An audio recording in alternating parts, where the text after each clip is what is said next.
শক্তির রূপান্তর। আমরা প্রতিনিয়তই বিভিন্ন ধরনের কাজকর্মে শক্তির বিভিন্ন ধরনের প্রয়োগ করে থাকি।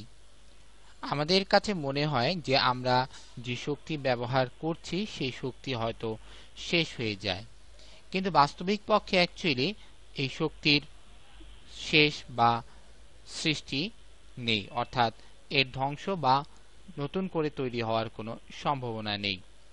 তাহলে যে ঘটনাটা ঘটে সেটি হচ্ছে শক্তি একটা রূপ থেকে অন্য রূপে কনভার্ট বা রূপান্তর হয় মাত্র। যেমন নর্মালি ভাবে আমরা মাঝে মধ্যে অনেক সময় হাতে হাত ঘষি, দেখা যাচ্ছে যে আমাদের হাতে হাত ঘষাটার মধ্যে ঘর্ষণ উৎপন্ন হচ্ছে এবং আমাদের হাত গরম হয়ে যাচ্ছে, এবং আমাদের দেহে যে একটা কায়িক শ্রম বা এনার্জি থাকে সেটা কিন্তু খরচ হচ্ছে। তাহলে আলটিমেটলি ভাবে দেখা যাচ্ছে যে আমাদের এনার্জি খরচ হচ্ছে, এবং এই এনার্জিটা খরচ হওয়ার পর সেই এনার্জিটা আবারও হিট এনার্জিতে কনভার্ট হয়ে যাচ্ছে। যখন আমরা হাত ঘষি তখন আমাদের হাত কিন্তু গরম হয়ে যায়। এছাড়া আমরা অনেক আরো নর্মালি ভাবে অনেক যে সমস্ত ডিভাইস রয়েছে, যন্ত্র রয়েছে, যেমন আমাদের বইয়ের মধ্যে কিছু কথা লেখা আছে, যেমন শিল্পীর হাতে আঙ্গুলের পেশির শক্তি কম্পমান তারে যান্ত্রিক শক্তিতে রূপান্তরিত হয়ে যা সুমধুর মিউজিক রূপে শব্দ শক্তিতে রূপান্তরিত হয়ে আমাদের কানে প্রবেশ করে। আমরা দেখি যে যারা গান অর্থাৎ গান করে তারা যে সমস্ত ইনস্ট্রুমেন্ট ইউজ করে, যেমন গিটার যদি দেখি তাহলে গিটারের তারকে কিন্তু কাঁপাতে হয়। হারমোনিয়াম যদি দেখি তাহলে হারমোনিয়ামের যে বাটনগুলি রয়েছে সেখানে কিন্তু চাপ দিতে হয়। এগুলি করতে কিন্তু আলহামদুলিল্লাহ আমাদের দেহের এনার্জি নষ্ট হচ্ছে, মানে এনার্জি প্রয়োগ করতে হচ্ছে, কিন্তু এর রেজাল্ট হিসেবে কিন্তু আমরা একটা এনার্জি উপভোগ করতেছি, সেটা হচ্ছে শব্দ, সেটা হচ্ছে সঙ্গীত, সেটা হচ্ছে সুর। তাহলে আমরা দেখতে পাচ্ছি যে আমাদের দেহের এই কায়িক শক্তি রূপ লাভ করতেছে হচ্ছে শব্দ শক্তিতে। এভাবেই আমরা বিভিন্ন শক্তির রূপান্তর দেখতে পাই, এবং আমরা ইনশাআল্লাহ কিছুক্ষণ পরেই এই বিভিন্ন শক্তির রূপান্তর নিয়ে ইনশাআল্লাহ কথা বলবো। শক্তি সংরক্ষণশীলতা নীতি, এটি খুবই গুরুত্বপূর্ণ একটি বিষয়। শক্তির সৃষ্টি বা বিনাশ নেই, শক্তি কেবল এক রূপ থেকে অপর এক বা একাধিক রূপে পরিবর্তিত হতে পারে। মহাবিশ্বে মোট শক্তির পরিমাণ নির্দিষ্ট ও অপরিবর্তনীয়। এই কথাটা একটু বুঝতে হবে। এনার্জি বা শক্তি নতুন করে তৈরি হওয়ারও কোনো সম্ভাবনা নেই, বা পৃথিবীতে যে পরিমাণ এনার্জি রয়েছে সেটা যে নষ্ট হয়ে যাবে, ধ্বংস হয়ে যাবে, বিনাশ হয়ে যাবে, বিজ্ঞানের ভাষায় এটাও তেমন সম্ভাবনা নেই। তাহলে এই যে আমরা যে বিভিন্ন শক্তি ইউজ করি বা বিভিন্ন শক্তি ব্যবহার করি, এই শক্তিগুলো কোথায় যায়? অ্যাকচুয়ালি মূল কথা হচ্ছে এই শক্তিগুলো তাদের রূপের পরিবর্তন করে, কখনো তাপ শক্তি থেকে যান্ত্রিক শক্তি, আবার কখনো দেখা যায় যান্ত্রিক শক্তিতে তাপ শক্তি, আবার কখনো দেখা যায় বিদ্যুৎ শক্তি থেকে আলোক শক্তি, আবার দেখা যায় কখনো আলোক শক্তি থেকে বিদ্যুৎ শক্তিতে রূপান্তর ঘটে মাত্র, শুধুমাত্র তাদের চেঞ্জিভিটি গুলি ঘটে থাকে, এবং সেই চেঞ্জিভিটি রূপগুলি আমরা আলহামদুলিল্লাহ উপভোগ করে থাকি। এখানে একটি কথা রয়েছে, মহাবিশ্বের মোট শক্তির পরিমাণ নির্দিষ্ট ও অপরিবর্তনীয়। এই কথার মানে হচ্ছে যে নর্মালি ভাবে মহাবিশ্বে প্রাইমারি লেভেল থেকে যদি 10টা, আমি এক্সাম্পল হিসেবে বলছি, যদি 10টি এনার্জি থেকে থাকে তাহলে এইটা এখন পর্যন্ত এবং ইনশাআল্লাহ লাস্ট মোমেন্ট পর্যন্ত 10টি এনার্জি থাকবে, কিন্তু এটার কোনো পরিবর্তন হবে না। পরিবর্তন বলতে কিন্তু রূপের পরিবর্তন এখানে বোঝানো হচ্ছে না, এখানে বোঝানো হচ্ছে যে সংখ্যার পরিবর্তন, অর্থাৎ 10টা এনার্জি বেড়ে কখনো 11ও হবে না, আবার 10টা এনার্জি কখনো কমে 9টা এনার্জিতেও পরিণত হবে না। আমরা শক্তির বিভিন্ন রূপ নিয়ে ইনশাআল্লাহ কথা বলবো। শক্তির বিভিন্ন রূপান্তর, অর্থাৎ শক্তি যে একটা রূপ থেকে আরেকটা রূপে কনভার্ট হয় সে নিয়ে আমরা এখন ইনশাআল্লাহ কথা বলবো। প্রথমটি হচ্ছে যান্ত্রিক শক্তির রূপান্তর, অর্থাৎ মেকানিক্যাল শক্তির কনভার্সন, অর্থাৎ মেকানিক্যাল শক্তি থেকে কি কি শক্তি রূপ লাভ করে সেটা আমরা ইনশাআল্লাহ দেখব। যেমন প্রাইমারি লেভেলে বা প্রাথমিক অবস্থা আমরা যদি হাতে হাত ঘষি তাহলে তাপ উৎপন্ন হয়। হাতে হাত ঘষা হচ্ছে যান্ত্রিক শক্তির উদাহরণ, তাপ উৎপন্ন হচ্ছে, এটা হচ্ছে তাপ শক্তি। তাহলে আমরা বলতে পারি এখানে যান্ত্রিক শক্তি থেকে কিন্তু তাপ শক্তি রূপান্তরিত হচ্ছে। আমরা ছবিতে কিন্তু দেখতে পাচ্ছি দুইটা হাত পরস্পর ঘষছে। এভাবে ঘষলে এই হাতের যে নিচের তালুগুনি রয়েছে, এটার এই হাতের নিচের তালু এবং এখানকার এই তালুটা হিট হয়ে যায়, গরম হয়ে যায়। তাহলে যান্ত্রিক শক্তি থেকে কনভার্সন হয় হচ্ছে তাপ শক্তিতে। এছাড়াও অনেক সময় আমরা দেখি আমরা কলমের খালি মুখে ফু দেই, তখন দেখা যায় সাউন্ড উৎপন্ন হয়, সরু ছিদ্র, বাতাস ফ্লো হয়, শব্দ উৎপন্ন হয়। এটাও কিন্তু যান্ত্রিক থেকে শব্দ শক্তির রূপান্তর। এছাড়াও দেখা যায় যে জেনারেটর বা জলবিদ্যুৎ কেন্দ্রগুলোতে অনেক উপর থেকে পানিকে ফেলা হয় এবং পানির বিভব শক্তিকে গতিশক্তিতে কনভার্ট করে জেনারেটরের যে টারবাইন বা চাকা রয়েছে সেটাকে আলহামদুলিল্লাহ ঘুরানো হয়। তাহলে এই যে চাকা ঘুরানো, এটা কিন্তু হচ্ছে যান্ত্রিক শক্তির উদাহরণ। এখান থেকে জেনারেটর আমাকে আলহামদুলিল্লাহ আউটপুট দেয় হচ্ছে তড়িৎ শক্তি। তাহলে এখানেও আমরা দেখতে পাচ্ছি যান্ত্রিক শক্তি থেকে তড়িৎ শক্তির রূপান্তর। তাপ শক্তি রূপান্তর, অর্থাৎ তাপ শক্তি যে যে শক্তিতে রূপান্তরিত হয়, আমরা এখন ইনশাআল্লাহ সেটা নিয়ে কথা বলবো।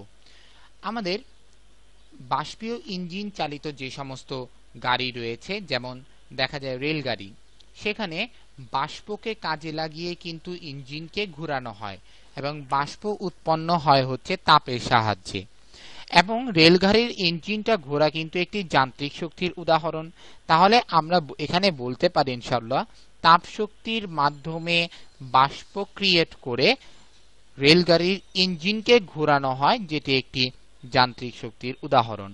তাহলে এখানে দেখা যাচ্ছে রেলগাড়ি চলার জন্য ইঞ্জিনের রানিং একটি হিট এনার্জি থেকে মেকানিক্যাল এনার্জির কনভার্সনও বটে। এছাড়াও দেখা যায় যে যখন ইলেকট্রিসিটি ফ্লো করে বাল্বের ভিতর থেকে, আমরা একটু ইনশাআল্লাহ চিত্রটা দেখি।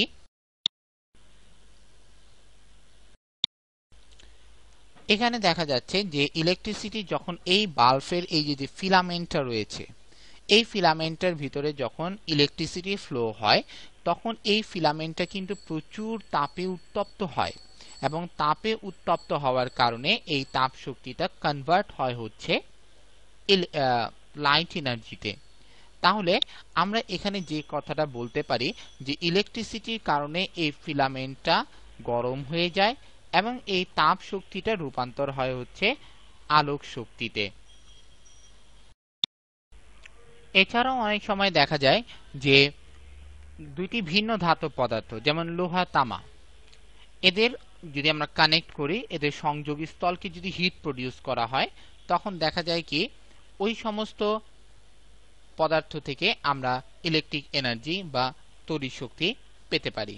তাহলে আমরা এখানে বলতে পারি যে নরমালি ভাবে যে দুটি ভিন্ন ধাতব পদার্থের সংযোগী স্থলে যদি হিট প্রডিউস করা হয়, তাহলে হিট এনার্জি, তাপ শক্তি রূপান্তরিত হয় হচ্ছে তড়িৎ শক্তিতে। আলোক শক্তি রূপান্তর আমরা নরমালি ভাবে দেখি অনেক সময় বাল্ব গরম হয়ে যায় বা হারিকেনের চিমনি চারিপাশটা গরম ফিল হয়, ধরা যায় না। তাহলে এক্ষেত্রে কি বোঝা যাচ্ছে যে হারিকেন থেকে আলো বের হচ্ছে এবং এই আলোক শক্তি হিট শক্তিতে কনভার্ট হচ্ছে। আমরা যে চিত্রটা ইনশাআল্লাহ দেখি, এখানে দেখা যাচ্ছে এই বাল্ব থেকে হিট প্রডিউস হচ্ছে, অর্থাৎ এখান থেকে লাইট যে এনার্জিটা, এই এনার্জিটা কিন্তু অ্যাকচুয়ালি হিটে কনভার্ট হয়ে বেরিয়ে যাচ্ছে। এছাড়াও দেখা যায় যে এখন বর্তমানে রিনিউয়েবল এনার্জি বা যে নবায়নযোগ্য যে শক্তিগুলি রয়েছে, তার আলহামদুলিল্লাহ বিশাল একটি ব্যবহার হচ্ছে সৌরশক্তির মাধ্যমে, অর্থাৎ আলোক শক্তি সূর্যের আলোকে কাজে লাগিয়ে বিদ্যুৎ উৎপাদন করা হয় সোলার প্যানেলের উপরে, যেটাকে আমরা ফটোভোল্টাইক সেল বা কোষ বলে থাকি। অর্থাৎ সোলার যে প্যানেলটি রয়েছে, এটাকেই কিন্তু মূলত ফটোভোল্টাইক সেল বলা হয়ে থাকে। তো দেখা যায় এই ফটোভোল্টাইক সেলের উপর যখন আলো পড়ে, তখন এখান থেকে বিদ্যুৎ উৎপন্ন হয়। এছাড়াও ফটোগ্রাফিক যে সমস্ত কাগজ রয়েছে এর উপরও আলো পড়লে দেখা যায় অনেক সময় আলোক শক্তি থেকে রাসায়নিক শক্তিতে চেঞ্জিভিটি ঘটে বা রাসায়নিক শক্তির রূপান্তরও ঘটে। আমরা ইনশাআল্লাহ একটা ছবি দেখি যেখানে ফটোভোল্টাইক সেলের কিছু কার্যপ্রণালী দেখা যায়। যেমন এটা হচ্ছে আমার একটা ফটোভোল্টাইক সেল। এই ফটোভোল্টাইক সেলের মধ্যে যখন সূর্য থেকে আলো এসে পড়ে তখন এখান থেকে কিন্তু বিদ্যুৎ উৎপন্ন হয় এবং সেই বিদ্যুৎটা তার বেয়ে চলে আসে এবং যেখানে যে সমস্ত ইকুইপমেন্টসে বিদ্যুৎ দরকার সেই সমস্ত ইকুইপমেন্টসে কিন্তু আলহামদুলিল্লাহ বিদ্যুৎ সাপ্লাই করা হয়ে থাকে। এভাবেই কিন্তু আমরা আলহামদুলিল্লাহ দেখতে পারি যে আলোক শক্তি থেকে বিদ্যুৎ শক্তি উৎপাদন করা যায়। রাসায়নিক শক্তির রূপান্তর আমরা মূলত সালোক সংশ্লেষণ প্রক্রিয়ার মাধ্যমে দেখতে পারি যে উদ্ভিদ তার দেহের মধ্যে সৌর শক্তিকে কিন্তু রাসায়নিক শক্তি রূপে জমা করে রাখে এবং এই উদ্ভিদ থেকে যে সমস্ত খাবার আমরা খাই সেই সমস্ত খাবারের মধ্যে কিন্তু রাসায়নিক শক্তিটা পুঞ্জীভূত থাকে বা জমা থাকে এবং আমাদের দেহে যে সেই রাসায়নিক শক্তিগুলো বিভিন্ন এনার্জিতে কনভার্ট হয়ে যায় বা অন্যান্য শক্তিতে রূপান্তরিত হয়ে যায়। এছাড়াও আমরা মূলত দেখি গাড়ির ইঞ্জিনে কিন্তু পেট্রোলিয়াম অয়েল ব্যবহার করা হয়, অর্থাৎ পেট্রোলিয়াম অয়েলটা কিন্তু এক ধরনের রাসায়নিক শক্তি তার মধ্যে পুঞ্জীভূত থাকে এবং যখন এই পেট্রোলিয়াম অয়েলটাকে বার্ন করা হয় তখন আলহামদুলিল্লাহ হিট ক্রিয়েট হয় এবং ইঞ্জিন রান করে। তাহলে আমরা এক কথায় বলতে পারি যে এই যে পেট্রোলিয়াম অয়েল দিয়ে ইঞ্জিন বা বয়লার যখন স্টার্ট করা হয় তখন এটা কিন্তু অ্যাকচুয়ালি রাসায়নিক শক্তি থেকে মেকানিক্যাল শক্তির কনভার্সনও বটে বা যান্ত্রিক শক্তির রূপান্তরও বটে। এছাড়া আমরা আমাদের যে ব্যাটারি গুণী দেখি, অর্থাৎ যেমন সানলাইট বা 555 যে সমস্ত ব্যাটারি রয়েছে, এছাড়াও গাড়িতে যে সমস্ত ব্যাটারি ইউজ করা হয় এই সমস্ত ব্যাটারির ভিতরে কিন্তু কেমিক্যালস ম্যাটেরিয়ালস থাকে, যেমন কার্বন দ্বন্দ্ব থাকে বা অ্যাসিড থাকে বা লেডের পাত থাকে। তাহলে এই সমস্ত রাসায়নিক উপাদানগুলোর মধ্যে বিদ্যুৎ শক্তি প্রথমে কিন্তু রাসায়নিক শক্তি হিসেবে জমে থাকে সে তার ভিতরে। এখন এই ব্যাটারি যদি আমরা কোনো বাল্ব বা কোনো কাজে ব্যবহার করি তাহলে ব্যাটারি থেকে যে শক্তিটা বেরিয়ে আসতেছে সেটি কিন্তু রাসায়নিক শক্তি থেকে তড়িৎ শক্তিতে হয়ে আসতেছে, অর্থাৎ ব্যাটারির ভিতর যখন এনার্জিটা পুঞ্জীভূত থাকে জমা থাকে তখন সেটা রাসায়নিক শক্তি এবং সেটা যখন বেরিয়ে আসে তখন রাসায়নিক থেকে সেটা তড়িৎ শক্তিতে রূপান্তর হয়। তড়িৎ শক্তি রূপান্তর আমরা অনেক সময় দেখি আমাদের খুব গরম লাগে, আমরা ফ্যান ছাড়ি, আমরা কি করি সুইচ টিপ দিয়ে ফ্যান স্টার্ট হয়, আলহামদুলিল্লাহ ফ্যান রান করে। আমাদের মাথার উপর যে ফ্যানটা রয়েছে এটি কিন্তু একটি বৈদ্যুতিক মোটর, তার মানে সুইচ টিপতেছি ফ্যান ঘুরতেছে, ফ্যান ঘোরা হচ্ছে যান্ত্রিক শক্তি এবং সুইচ টিপার কারণে এখান থেকে বিদ্যুৎ শক্তি বা তড়িৎ শক্তি চলে আসে হচ্ছে ফ্যানে বা যেটাকে বৈদ্যুতিক মোটর বলি। তখন দেখা যায় এই বৈদ্যুতিক মোটর রান করা শুরু করে, অর্থাৎ বৈদ্যুতিক মোটরের মধ্যে তড়িৎ শক্তি থেকে যান্ত্রিক শক্তির রূপান্তর ঘটে। এছাড়াও আমরা বৈদ্যুতিক ইস্ত্রি হিটার ব্যবহার করে থাকি, এগুলোতে তাপ শক্তির রূপান্তর ঘটে, অর্থাৎ কারেন্ট ইউজ করে আমরা সেখান থেকে আলহামদুলিল্লাহ হিট এনার্জি পেয়ে থাকি। এছাড়াও বাল্ব ইউজ করি যেখানে ইলেকট্রিসিটি যায়, তড়িৎ শক্তি যায়, আমরা সেখান থেকে আলো পাচ্ছি, আলহামদুলিল্লাহ তাপ পাচ্ছি। এছাড়াও অনেক সময় দেখা যায় যে টেলিফোন রেডিও এই সমস্ত জিনিসেও এখন আমাদের মোবাইল ফোন আমরা ইউজ করি যেখানে মোবাইল ফোনে আমরা ব্যাটারি চার্জ আপ করি, এই সমস্ত জিনিসপত্রে দেখা যায় যে তড়িৎ শক্তির সাপোর্টে এগুলি মূলত শব্দ শক্তির রূপান্তর ঘটে। সঞ্চায়ক কোষ বা ব্যাটারি যেটার কথা আমরা একটু আগে বলে এসেছি আলহামদুলিল্লাহ, এই সমস্ত সঞ্চায়ক কোষে মধ্যে তড়িৎ শক্তি জমা হয় রাসায়নিক শক্তি রূপে। আমি আবারও বলছি, সঞ্চায়ক কোষগুলোতে তড়িৎ শক্তি জমা হয় রাসায়নিক শক্তি রূপে, বাট সঞ্চায়ক কোষ থেকে যখন বেরিয়ে যায় তখন রাসায়নিক শক্তি রূপ লাভ করে তড়িৎ শক্তিতে। এছাড়াও তাড়িৎ চুম্বক মিন্স হচ্ছে যেমন কিছু কিছু ম্যাগনেট রয়েছে, যে সমস্ত ম্যাগনেটকে আমরা ইলেকট্রিসিটি দিয়ে ওই সমস্ত ধাতব পদার্থকে আমরা চুম্বকে পরিণত করি, এখান থেকেও কিন্তু মূলত দেখা যায় ইলেকট্রিসিটি ইনপুট, আউটপুট হচ্ছে ম্যাগনেটিক্যাল এনার্জি বা চুম্বক শক্তি। সুতরাং তাড়িৎ চুম্বকের ক্ষেত্রে তড়িৎ শক্তি কনভার্ট হয় হচ্ছে চুম্বক শক্তিতে। নিউক্লিয় শক্তি রূপান্তর। নিউক্লিয় শক্তি হচ্ছে পারমাণবিক শক্তি, অর্থাৎ পরমাণুর নিউক্লিয়াসের মধ্যে যে সমস্ত এনার্জি পুঞ্জীভূত থাকে সেই সমস্ত এনার্জিকে আলহামদুলিল্লাহ আমরা যখন বের করে আনি বিভিন্ন বিক্রিয়ার মাধ্যমে, সেই সমস্ত এনার্জিকে আমরা বলতেছি হচ্ছে নিউক্লিয়ার এনার্জি। আমরা মূলত জানি আলহামদুলিল্লাহ রিনিউয়েবল এনার্জি বা নবায়নযোগ্য শক্তির অন্যতম একটি উৎস হচ্ছে নিউক্লিয়ার এনার্জিগুলি, এবং এই নিউক্লিয়ার এনার্জিটা কন্টিনিউয়াস এনার্জি এবং এর শেষ হয় না বললেই চলে। অ্যাকচুয়ালি এই কথাটাও ঠিক না, শেষ হতে অনেক সময় লেগে যায়, এটার জন্য ধরে নেওয়া হয় এটার শেষ নেই। আমাদের ব্যবসায়িকভাবে এই নিউক্লিয়ার এনার্জি ইউজ করাটা লাভজনক, বাট এর কিছু ক্ষতিকর ও মারাত্মক দিক রয়েছে। বর্তমানে আলহামদুলিল্লাহ বিদ্যুতের চাহিদা পূরণের জন্য প্রচুর পরিমাণে নিউক্লিয়ার প্ল্যান্ট থেকে শক্তি উৎপন্ন করা হচ্ছে, অর্থাৎ পশ্চিমা কান্ট্রিগুলি, অর্থাৎ ইউরোপের যে সমস্ত কান্ট্রি রয়েছে বা ইউএস এর কান্ট্রিগুলি রয়েছে, এই সমস্ত ডেভেলপড কান্ট্রিগুলিতে বিদ্যুতের চাহিদা কিন্তু আলহামদুলিল্লাহ নিউক্লিয়ার চুল্লি দিয়ে মেটানো হয়, অর্থাৎ নিউক্লিয়ার চুল্লিতে নিউক্লিয়ার শক্তি উৎপন্ন ইনশাআল্লাহ হয় এবং সেখান থেকে তড়িৎ শক্তির রূপান্তর ঘটে। এছাড়াও আমরা সাবমেরিনের নাম শুনেছি, যে সাবমেরিন বিশাল আকৃতির এক জাহাজ কিন্তু পানির নিচে দিয়ে চলে। এই সাবমেরিনের মধ্যেও ইঞ্জিন রান করার জন্য নিউক্লিয়ার শক্তি ব্যবহার করা হয়, অর্থাৎ নিউক্লিয়ার শক্তি থেকে যান্ত্রিক শক্তির রূপান্তর সেখানে ঘটানো হয়। এছাড়াও আমরা হিরোশিমা এবং নাগাসাকিতে যে ওয়ার্ল্ড ওয়ারের সময় নিউক্লিয়ার বোমার যে ধ্বংসলীলা এ সম্পর্কেও আমরা জানি। বাস্তবিক পক্ষে এটা হচ্ছে আমাদের উপর, আমরা এই সমস্ত এনার্জিকে কোন ভাবে কোন পথে ইনশাআল্লাহ ইউজ করি, এটা কি রাইট ওয়েতে অর রং ওয়েতে। এভাবেই আলহামদুলিল্লাহ আমরা বিভিন্ন শক্তির রূপান্তর দেখতে পাই। আমরা ইনশাআল্লাহ এখন একটি সাবমেরিনের ছবি দেখব। এটি হচ্ছে একটি সাবমেরিনের ছবি, যে সাবমেরিনের পুরো অংশটাই কিন্তু পানির ভিতর থেকে ইনশাআল্লাহ এবং আলহামদুলিল্লাহ চলাচল করে। বিজ্ঞানের আলহামদুলিল্লাহ একটি বিশাল অবদানও বটে। এভাবেই পৃথিবীতে যে সমস্ত শক্তিগুলো রয়েছে আলহামদুলিল্লাহ সেই সমস্ত শক্তির ব্যবহার এখানে দেওয়া হলো এবং বিভিন্ন রূপান্তরগুলো ইনশাআল্লাহ তুলে ধরা হলো। ক্ষমতা। কোনো ব্যক্তি বা কোনো বস্তু বা কর্মক্ষম কোনো ডিভাইস একক সময়ে অর্থাৎ প্রতি সেকেন্ডে যে পরিমাণ কাজ করতে পারে তাকে সেই পদার্থ বা ব্যক্তি বা সেই ডিভাইসের ক্ষমতা বলা হয়।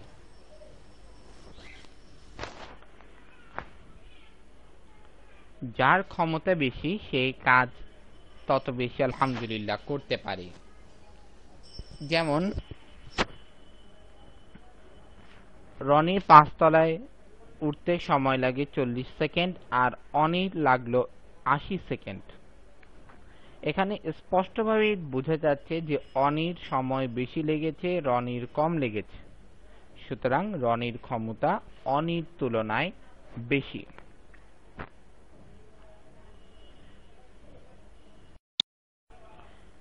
তাহলে ক্ষমতা সমান সমান আমরা লিখতে পারি কাজ বাই সময়, যা দ্বারা বোঝা যায় একক সময়ে কাজের পরিমাণ।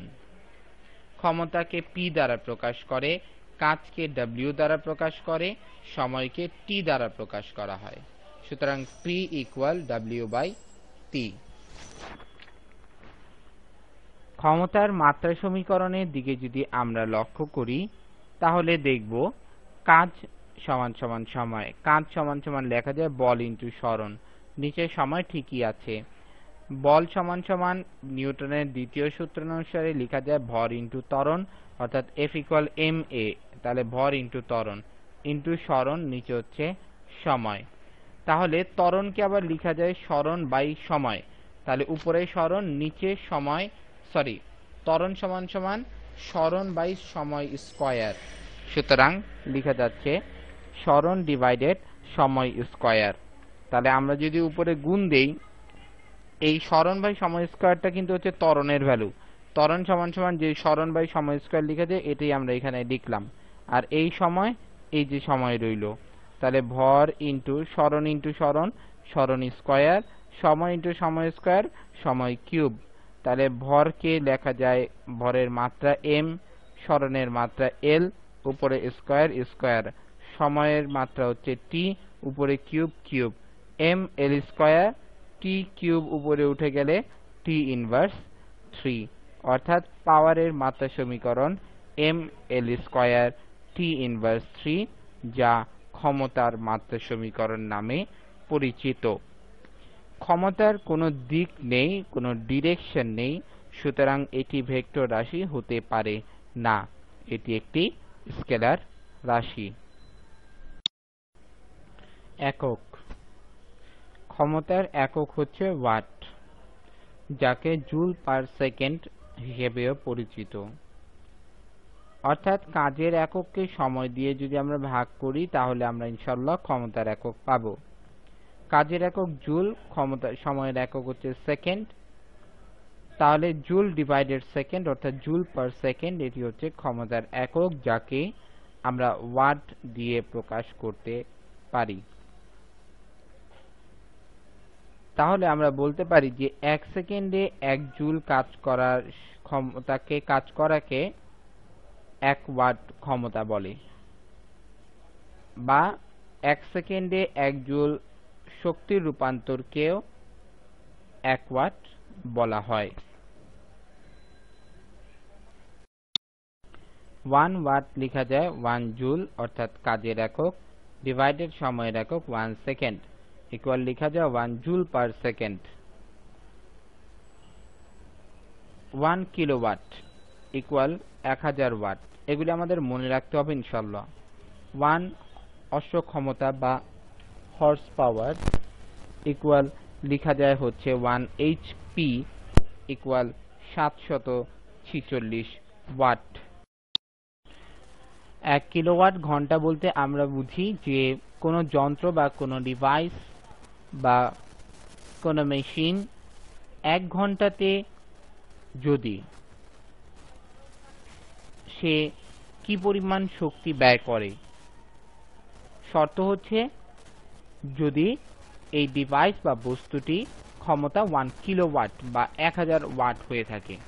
আমরা আরো ইজিয়েস্ট ভাবে বলতে পারি 1 কিলোওয়াট ঘন্টা বলতে বোঝায় 1 কিলোওয়াট ক্ষমতা সম্পন্ন, অর্থাৎ কোনো ডিভাইসের ক্ষমতা যদি 1 কিলোওয়াট থাকে বা 1000 ওয়াট থাকে, এই ডিভাইসটি 1 ঘন্টা ধরে কাজ করলে যে এনার্জি ব্যয় করে, সেই এনার্জির ভ্যালুটাকে বলা হয় 1 কিলোওয়াট ঘন্টা।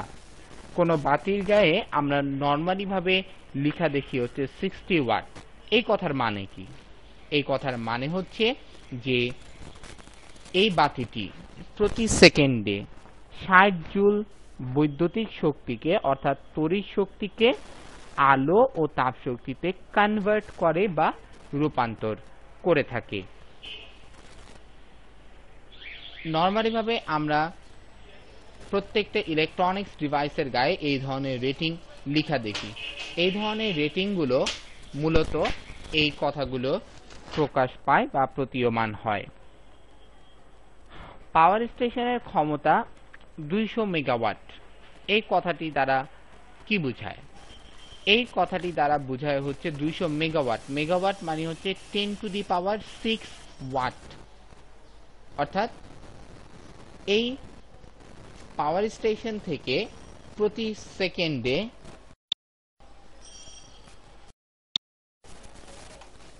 20 কোটি জুল বা 200 into 10 to the power 6 joule তড়িৎ শক্তি সরবরাহ করা হচ্ছে। এক্ষেত্রে আমরা বলতে পারি যে আমরা যে সমস্ত পাওয়ার প্ল্যান্টের রেটিং এই ধরনের মেগাওয়াট বেসিসে লেখা দেখি, তারা প্রতি সেকেন্ডে আমাদেরকে এই রেটিংয়ে বিদ্যুৎ সরবরাহ করে থাকে। গাণিতিক উদাহরণ 4.4 70 কেজি ভরের এক ব্যক্তি, তার মানে লোকের ভর 70 কেজি, সুতরাং ব্যক্তির ভর m = 70 কেজি। প্রতিটি 25 সেন্টিমিটার উঁচু 30টি সিঁড়ি, অর্থাৎ একটি সিঁড়ির উচ্চতা হচ্ছে 25 সেন্টিমিটার, তাহলে মোট সিঁড়ি হচ্ছে 30টি। তাহলে এই লোকটিকে 30টি সিঁড়ি অর্থাৎ 30টি সিঁড়ি সমান যতটুকু দূরত্ব হবে ইনশাআল্লাহ ততটুকু দূরত্ব অতিক্রম করতে হবে। তাহলে অতিক্রান্ত দূরত্ব বা সরণ s = 30টি সিঁড়ি ইনটু প্রত্যেকটি সিঁড়ির উচ্চতা 25 সেন্টিমিটার, গুণ দিলে রেজাল্ট হচ্ছে 750 সেন্টিমিটার, ইকুয়াল লেখা যায় 7.5 মিটার। 15 সেকেন্ডে উঠতে পারেন, অর্থাৎ সময় t = 15 সেকেন্ড, তার ক্ষমতা p নির্ণয় করতে হবে। আমরা জানি p = কাজ বাই সময়, ইকুয়াল কাজকে লেখা যায় বল ইনটু সরণ fs, সময়কে লেখা যায় t। f এর ভ্যালু আমার জানা নেই, সেটা ইনশাআল্লাহ বের করতে হবে। বল f = লেখা যায় ব্যক্তির ওজন, ব্যক্তির ওজন = ভর ইনটু অভিকর্ষ ত্বরণ, অর্থাৎ m ইনটু g। m হচ্ছে 70 কেজি, g এর value 9.8 metre second inverse 2। Calculation করলে আলহামদুলিল্লাহ আমরা রেজাল্ট পাচ্ছি 686 নিউটন। আমরা সেই f এর ভ্যালু এখানে বসিয়ে দিলাম। সরণ s = 7.5 মিটার, সেটাও আলহামদুলিল্লাহ এখানে বসিয়ে দিলাম। t 15 সেকেন্ড, সেটাও এখানে বসিয়ে দিলাম। উপরে গুণ করার পর গুণফলকে 15 দিয়ে ভাগ করলে আলহামদুলিল্লাহ রেজাল্ট পাওয়া যাবে 343 ওয়াট, ক্ষমতা ইউনিট ওয়াট। কর্মদক্ষতা। কর্মদক্ষতা বুঝতে হলে আমাদের একটি যন্ত্রের বা কর্মক্ষম কোনো বস্তুর মেকানিজমটা আগে ইনশাআল্লাহ বুঝতে হবে। একটা যন্ত্র, এই যন্ত্রের মধ্যে আমরা ইনপুট দেই এবং আউটপুট পাই। ধরে নিলাম এই যন্ত্রের মধ্যে আমরা একটা ইনপুট দিচ্ছি, যেটাকে আমরা বলতেছি প্রদত্ত শক্তি, এবং এরপর আমরা এখান থেকে একটি আউটপুট পাচ্ছি যেটাকে বলা হচ্ছে লভ্য শক্তি। আমরা জানি কখনো লভ্য শক্তি প্রদত্ত শক্তি সমান হবে না, অর্থাৎ ইনপুট কখনো লভ্য শক্তি আউটপুটে সমান হবে না। ইনপুট সব সময় আউটপুট থেকে বড় হবে, আউটপুট সব সময় ইনপুট থেকে ছোট হবে। তাহলে মাঝখানে যে এনার্জিটা কোথায় গেল?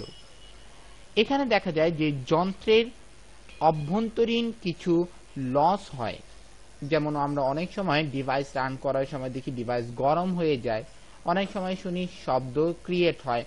এই সমস্ত এনার্জি আকারে এই যন্ত্রের মধ্যে ইনপুট শক্তির কিছু অংশ লস হয়ে বেরিয়ে যায় এবং বাকি যে অংশটা সেটা আলহামদুলিল্লাহ লভ্য শক্তি হিসেবে আমাদের কাছে পৌঁছায়।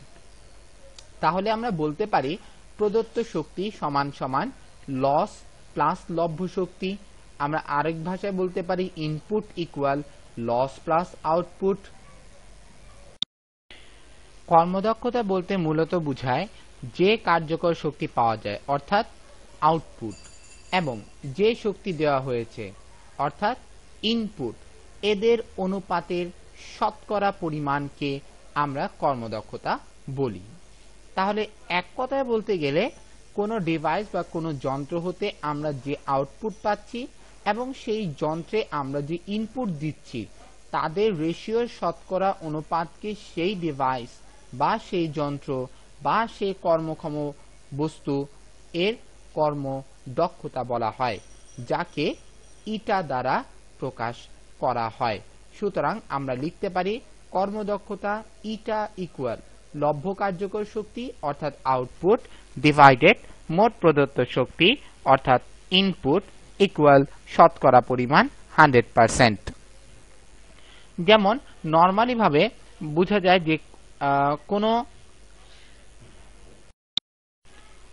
আমরা ধরে নেই যে পারমাণবিক বিদ্যুৎ কেন্দ্রের মধ্যে যে ইউরেনিয়াম থেকে বিদ্যুৎ উৎপাদন হয় সেখানে প্রায় 70% পর্যন্ত এনার্জির অপচয় হয়। তাহলে বাকি থাকে হচ্ছে 30%। এই 30% কিন্তু দেখা যায় বিভিন্ন তড়িৎ শক্তি রূপে রূপান্তরিত হয়। তাহলে প্রদত্ত শক্তির 30% তড়িৎ শক্তিতে কনভার্ট হচ্ছে, বাকি 70% নষ্ট হয়ে যাচ্ছে। তাহলে আমরা এখানে যা বুঝি, এই 30% হচ্ছে উক্ত উৎপাদন কেন্দ্র, অর্থাৎ যেখানে ইউরেনিয়াম থেকে বিদ্যুৎ উৎপাদন হচ্ছে তার কর্মদক্ষতা 30%। গাণিতিক উদাহরণ 4.5। একটি 50 নিউটন ওজনের বস্তুকে 5 মিটার উচ্চতায় উঠানোর জন্য একটি বৈদ্যুতিক মোটর ব্যবহার করা হলো। এটি 65 জুল তড়িৎ শক্তি ব্যবহার করে। অর্থাৎ বৈদ্যুতিক মোটর থেকে আমরা জানি এটার ইনপুট হচ্ছে ইলেকট্রিক্যাল এনার্জি এবং আউটপুট হচ্ছে মেকানিক্যাল এনার্জি। তাহলে এখানে যে ইনপুট তড়িৎ শক্তি 65 জুল, এটা হচ্ছে এই তড়িৎ মোটরের ইনপুট বা প্রদত্ত কার্যকর শক্তি। এখন আমাকে বের করতে হবে মোটর কর্তৃক অপচয়কৃত শক্তির পরিমাণ। মোটর কর্তৃক অপচয়কৃত শক্তির পরিমাণ বের করতে হলে আমাকে আগে বের করতে হবে এই মোটরের আউটপুট কত। তাহলে আমরা প্রথমে বের করি মোটর কর্তৃক ব্যয়িত শক্তি সমান সমান তা সেই কি পরিমাণ কাজ করলো, কৃতকাজ। 50 নিউটন ওজনের বস্তুকে সে 5 মিটার উপরে উঠালো। তাহলে এই 50 নিউটন ওজন, এটা হচ্ছে এফ বা বল। 5 মিটার উচ্চতায় উঠালো, এটা হচ্ছে সরণ। তাহলে বল সমান সমান, আমরা জানি কৃতকাজ সমান সমান বল ইন্টু সরণ। তাহলে বল, ওজন, সরণ, উচ্চতা। ওজনের জায়গায় 50 নিউটন বসাবো ইনশাআল্লাহ, উচ্চতার জায়গায় 5 মিটার বসাবো। ক্যালকুলেশন করলে রেজাল্ট আসতেছে হচ্ছে 50 জুল। এটা হচ্ছে আমার আউটপুট, আর 65 জুল হচ্ছে ইনপুট। তাহলে অপচয়কৃত শক্তি সমান সমান ইনপুট মাইনাস আউটপুট। তাহলে 65 জুল মাইনাস 50 জুল ইকুয়াল লেখা যায় হচ্ছে 15 জুল, যেটা হচ্ছে আমার লস বা অপচয়কৃত শক্তি। কর্মদক্ষতা ইটা সমান সমান আমরা জানি লব্ধ কার্যকর শক্তি ডিভাইডেড মোট প্রদত্ত শক্তি, অর্থাৎ আউটপুট ডিভাইডেড ইনপুট। আউটপুট হচ্ছে 50 জুল, ইনপুট হচ্ছে 65 জুল ইন্টু 100%। ক্যালকুলেশন করলে আমরা আলহামদুলিল্লাহ রেজাল্ট পাচ্ছি 76.92%। এটা হচ্ছে যে মোটরটি নিয়ে আমাদের প্রশ্নটা ছিল সেই মোটরের আলহামদুলিল্লাহ কর্মদক্ষতা।